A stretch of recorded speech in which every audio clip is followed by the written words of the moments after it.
Alright, this time we have some real progress to show. We had some great success, also had some pretty major failures. I'm going to start with the failure here. In the last video I showed you I was making another mini real quick to use as a test for what I wanted to do with this one. And I painted the skin up on that and then hit it with that Skin Wash Vallejo Game Ink, and it was a bad outcome. It dyed the entire mini red. This one looks as bad as it does because I then took a wet brush and was trying to see how much I could get off before it completely dried on, and that's just kind of what I'm left with. So I have to learn how to strip a mini now. So it's not quite what I thought it was going to be. I think maybe that the Skin Wash name is just the color, and I do need to think of this as an actual ink. So what I did is, I remember a video that I watched on the on YouTube. There's a user on there, Awesome Paint Job. Definitely check him out if you haven't seen him. He has a video on how he makes his washes. You can do a search, I think it's for Les's, L-E-S', Les's Wash. And he goes through the ingredients that he uses. I used this ink to make some of those. Here's some little test ones I did, and as you can see, they are nowhere near as harsh. These actually are, this one was done with, I believe, 40 drops. And this one was around 20 drops of the ink in a mixture of matte medium and water with some Flow-Aid. So, and pardon my voice, I have a cold I picked up. So I'm testing those out. I'm still trying to find my style. You know, you'll see a lot of stuff that says there's no wrong way to paint, and there are also a lot of things that says these are techniques for depending on the kind of style you're using. I don't think I've gotten a style yet. It's just too early in this, and I don't know if I really like the look of washes. And I got to figure out the best way for me to use them. I seem to really like the clean look. I actually really like this. The skin tone's a lighter peach really than I wanted. Let me go over what I did on here. To start with, on the axe, it's just the black and then the gray on the edge, as I said I was going to do. This is going to end up getting the silver metal. This will also be silver. And on here, I may go copper here. It's kind of why I did that color. Part of this is also just to see, as an experiment, how much of the background color affects a metal color. So on the shoes here, this is just the plague brown.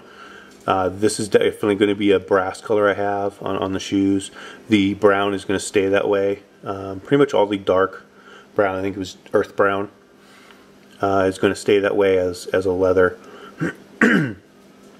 I also kept everything pretty much straight from the bottle. I think if I had, I'd probably do some sort of wet blending and shading if I had more colors for skin tone. This color here is that green that I really liked. I figured that looked good. It looks fine. The green on here is actually a mixed color between just my straight matte green and mixed with that sick green. I think it was sick green. Actually, it was sick green and the Cayman green, which is this one here, to come up with that. I think it came out pretty good. I left these parts white on the stitching and kind of the stuffing coming out of here. And the idea originally, same thing with the leather here, which is just the plague brown and all the earth browns, is I figured I was just going to hit the whole thing with a wash before I do any additional highlighting. that's kind of why I stayed the way that I did on this. So, and of course you see the biggest triumph that I've had is the fur. This and back here on the back of the shoes or boots, I just did a look online, looked at a couple videos for doing fur. Really, this was just, I took blue and some black was my first color. Made like a dark, real dark blue. Did that as a base, and then I mixed that with a little bit of gray to it's just a Vallejo's model color, just a neutral gray, to lighten it up, and put that on, lighten it up a little bit more, put it on, and then ended up adding some white to the mix for the final and the dry brushing. So first was just a base paint, and then I just kind of did some dry brushing or over brushing techniques, where just got a little bit of paint on the brush, wiped most of it off. I mean, you can kind of see that that's the paper towel that I use for getting the excess paint and stuff off. Back there are the different parchment papers I used for palettes. But even a lot of these, you can kind of see this off over here. These were the different color mixes.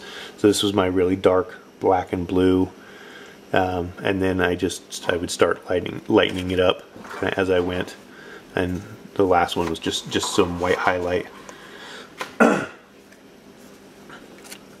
there. But I think it turned out pretty well. I ended up, at first I wasn't going to do the back of the boots in the same way, but I did that as well. What I did learn is that technique, dry brushing, is hard on brushes. Was one of my favorite brushes I was using. It still did manage to survive.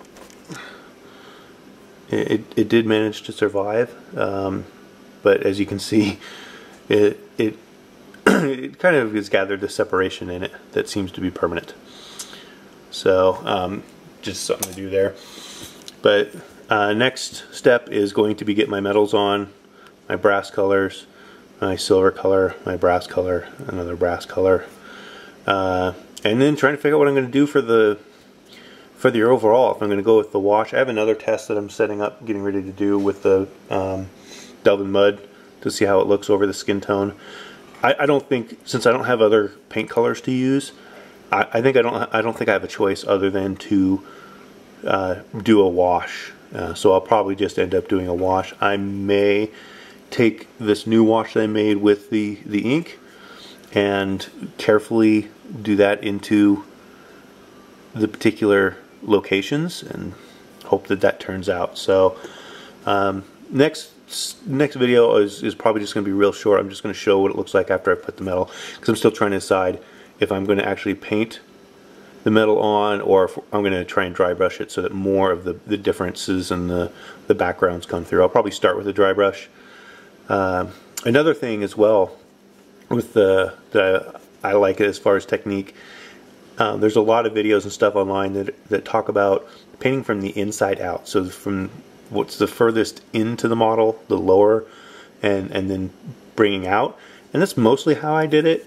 I like things so clean that I did a lot of touch-up. Anytime I do something, I have to come back and touch it up again. So I think, especially when doing things like this dry brush, they get a lot of mess around places that I've already painted. I think on my next mini, I'm going to go the other direction. I will paint the outermost things first, and then move in. So especially things that'll be dry brush if I'm going to do with metal, or this technique here. So a lot of that's just planning for the future. So next video will just be, like I said, just real short of here's what happened when I did the metal, and maybe I'll have an idea what I'm going to do for the skin on here. So alright, thanks.